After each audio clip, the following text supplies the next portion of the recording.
Buongiorno e ben ritrovati con l'informazione flash di New Sicilia, i principali titoli della mattina. Nel corso della cerimonia di apertura dell'anno giudiziario del Consiglio di Giustizia Amministrativa Sicilia a Palermo, il presidente del CGA Ermanno De Francisco ha richiamato con forza il principio dell'indipendenza del giudice.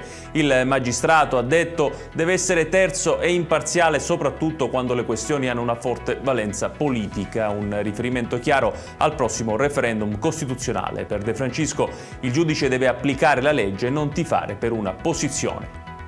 Adesso a Santa Teresa di Riva, nel litorale messinese, dove dopo 6 anni sono stati consegnati ufficialmente i lavori per la realizzazione di strutture a difesa del lungomare. L'intervento, da oltre 10 milioni di euro, punta a contrastare l'erosione costiera e prevede anche il ripascimento del litorale, specialmente dopo i danni causati dal ciclone Harry.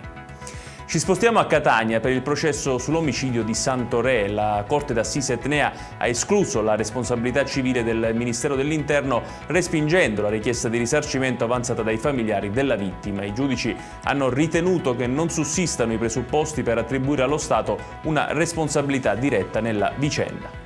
Sempre sul fronte giudiziario, a Messina è stato disposto il rito immediato per l'ex primario del Policlinico Francesco Stagno dal Contres.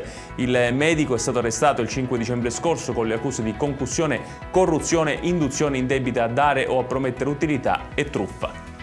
La politica catanese scende in campo per difendere la carne di cavallo, simbolo della tradizione gastronomica etnea. L'ex sindaco e attualmente senatore Salvo Pogliese e il deputato 5 Stelle Luciano Cantone si sono detti contrari al possibile provvedimento perché si rischierebbe di intaccare la cultura popolare e l'economia del territorio. Ed è tutto per questa edizione. Tutti i dettagli su queste notizie li trovate come sempre sul nostro sito www.newsicilia.it. Grazie per averci seguito e buon proseguimento di giornata.